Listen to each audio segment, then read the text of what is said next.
মিনাসান কনিচিওয়া skill planet no সাহারিয়ান দেশ ইউরোশিকো ওনেগাইশিমাস। আজকের ভিডিওতে আমরা জাপানিজ ল্যাঙ্গুয়েজের আরও একটি টপিক নিয়ে আলোচনা করব এবং আজকের টপিক হচ্ছে জাপানিজ গ্রিটিংস। আমরা গত ভিডিওতে 10টি জাপানিজ গ্রিটিংস শিখেছিলাম, আজকেও আমরা আরও 10টি জাপানিজ গ্রিটিংস নিয়ে আলোচনা করব। চলুন শুরু করা যাক। আজকে আমরা শিখব শুরুতে যে গ্রিটিংসটি রয়েছে সেটি হলো ওগেনকি দেসু কা। ওগেনকি দেসু কা, ওগেনকি দেসু কা অর্থ হচ্ছে কেমন আছেন বা কেমন আছো। ওগেনকি দেসু কা কিভাবে লিখতে হয়? ও গেন কি, ওগেনকি দেসু কা। ওগেনকি দেসু কা দিয়ে আমরা কি বোঝাচ্ছি? কেমন আছো বা কেমন আছেন। আমরা সচরাচর বন্ধু বা টিচারের সঙ্গে কথা বলার সময় ব্যবহার করি। কারোর সাথে কথা বলতে গেলে আমরা দিনের বেশিরভাগ সময় এই ওয়ার্ডটি ব্যবহার করি যখন কারোর সাথে কথা বলি, কেমন আছেন বা কেমন আছো। জাপানিজ এটাকে কীভাবে বলা হয়? ওগেনকি দেসু কা। ওগেনকি দেসু কা হচ্ছে কেমন আছেন। তারপর রয়েছে ইতাদাকিমাস। ইতাদাকিমাস, চলুন বানানটা একটু লিখি। ইতাদাকিমাস। ইতাদাকিমাস কখন ব্যবহার করা হয়? খাবার খাওয়ার আগে ইতাদাকিমাস বলা হয়। আমরা যেরকম ইসলাম ধর্মের খাবার খাওয়ার আগে শুরুতে বিসমিল্লাহ বলি, জাপানিরা খাবার খাওয়ার শুরুতে কি বলে? ইতাদাকিমাস। ইতাদাকিমাস খাবার খাওয়ার শুরুতে একটি জাপানিজ গ্রিটিংস হিসেবে ব্যবহার করা হয়। তারপর রয়েছে গোচিসো সামাদেশিতা। কি রয়েছে? গোচিসো সামাদেশিতা। গোচিসো সামাদেশিতা।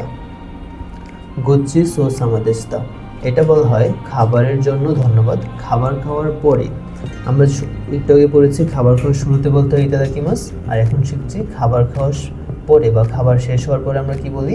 গোচিসো সামাদেশিতা। জাপানিজে খাবার খাওয়ার শেষে কি বলা হয়? গোচিসো সামাদেশিতা। তাহলে এখানে আমরা কি জানতে পারতেছি? ইতাদাকিমাস বলা হয় খাবার খাওয়ার শুরুতে এবং গোচিসো সামাদেশিতা বলা হয় খাবার খাওয়ার শেষে। তারপর রয়েছে ইত্তেকিমাস। ইত্তেকিমাস। ইত্তেকিমাস। ইত্তেকিমাস হচ্ছে গিয়ে আমি বের হচ্ছি। বাসা থেকে বের হওয়ার সময় আমরা কি বলে থাকি? ইত্তেকিমাস, অর্থাৎ আমি বাড়ি থেকে বের হচ্ছি। ইত্তেকিমাস, আই এম লিভিং, বা আমি বের হচ্ছি। এটা হচ্ছে বাড়ি থেকে বের হওয়ার সময় বলতে হয়। আর বাড়ির ভিতরে যদি কেউ থাকে, আমাদের পরিবারের লোক বা আমাদের বন্ধু বান্ধব যদি কেউ বাড়ির ভিতরে থাকে, ও কি বলবে? ইত্তেরাশাই, অর্থাৎ ভালো থেকে, অর্থাৎ সাবধানে যেও বা ভালো থেকে, এরকম অর্থ প্রকাশ করে এটা। ইত্তেরাশাই। ইত্তেরাশাই। ইত্তেরাশাই হচ্ছে please go and come back, অর্থাৎ ভালো থেকো। কাউকে বাড়ি থেকে বের হওয়ার সময় এই জাপানিজ গ্রিটিংসটি ব্যবহার করা হয়। তাহলে বাড়ি থেকে বের হওয়ার সময় আমরা কি জানতে পারতেছি? বাড়ি থেকে বের হওয়ার সময় বলতে হয় ইত্তেকিমাস, অর্থাৎ আমি বের হচ্ছি, এবং যিনি বাড়ির ভিতরে থাকবেন তিনি কি বলবেন? ইত্তেরাশাই, অর্থাৎ ভালো থেকো বা সাবধানে যেও। তাদাইমা, এটা কি পড়তেছি আমরা? তাদাইমা। তাদাইমা শব্দের অর্থ হচ্ছে আমি ফিরে এসেছি। একটু আগে আমরা শিখেছি বাড়ি থেকে বের হওয়ার সময় বলা, আর এখন শিখবো বাড়িতে ফিরে আসার সময় বলা। তাদাইমা। তাদাইমা শব্দের অর্থ হচ্ছে আমি ফিরেছি বা আমি ফিরে এসেছি। বাড়িতে যখন আমরা ফিরে আসবো, বাইরে থেকে যখন বাড়িতে প্রবেশ করবো, তখন কি বলতে হয় জাপানিজে? তাদাইমা। তাদাইমা শব্দের অর্থ হচ্ছে আমি ফিরে এসেছি। তারপর বাড়ির ভিতরে যে থাকবে, উনি আমাকে কি বলবে? ও কায়েরি নাসাই। ও কায়েরি নাসাই, অর্থাৎ বাড়িতে স্বাগতম। ও কায়েরি নাসাই, বাড়িতে স্বাগতম। বাড়িতে প্রবেশ করার সময় কি বলবো আমরা? তাদাইমা। এবং বাড়িতে যিনি থাকবেন তিনি কি বলবেন? ও কায়েরি নাসাই, অর্থাৎ বাড়িতে স্বাগতম। চলুন দেখি তারপর কি রয়েছে। সুইমাসেন, আমরা আগের ভিডিওতে জেনেছি সুইমাসেন শব্দের অর্থ হচ্ছে দুঃখিত বা ক্ষমা করবেন। সুইমাসেন। সুইমাসেন বোধ হলে বা কাউকে অ্যাটেনশন দিতে বলা হয়। কাউকে ডাকার সময় আমরা ছোট করে সুইমাসেন বলতে পারি, আবার কাউকে সরি বলতেও আমরা সুইমাসেন বলতে পারি। তারপর রয়েছে আরিগাতো।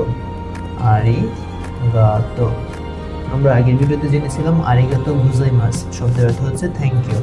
আরিগাতো এইটুকু শব্দের অর্থ থ্যাংক ইউ। আমরা দুইভাবেই থ্যাংক ইউ বলতে পারি, আরিগাতো গোজাইমাস দিয়েও, আরিগাতো দিয়েও, কোনো সমস্যা নেই। সাধারণত ধন্যবাদ জানানোর জন্য ব্যবহার করা হয় আরিগাতো। তারপরে ওয়ার্ডটি কি রয়েছে? দোজো। দোজো। দোজো শব্দের অর্থ হচ্ছে নিন, বা কাউকে যখন আমরা কোনো কিছু দিতে যাই তখন আমরা এই দোজো শব্দটি ব্যবহার করে থাকি। কাউকে যদি আমরা কোনো একটা উপহার দিতে চাই তখন তাকে তার দিকে উপহারটি দিয়ে আমরা কি বলবো? দোজো, অর্থাৎ নিন বা আপনি এটা গ্রহণ করুন। কাউকে পোলাইটলি কিছু দেওয়ার সময় দোজো ব্যবহার করা হয়। এই ছিল আমাদের আজকের 10টি গ্রিটিংস। ইতিমধ্যে আমরা 20টি গ্রিটিংস শিখে গেছি, যেগুলো জাপানিজ জীবনে, জাপানিজ কনভারসেশন বা দৈনন্দিন জীবনে আমরা প্রচুর ব্যবহার করে থাকি। সবাইকে ধন্যবাদ। পরবর্তী ভিডিওতে আমরা নতুন আরেকটি টপিক নিয়ে আলোচনা করব। আরিগাতো গোজাইমাস।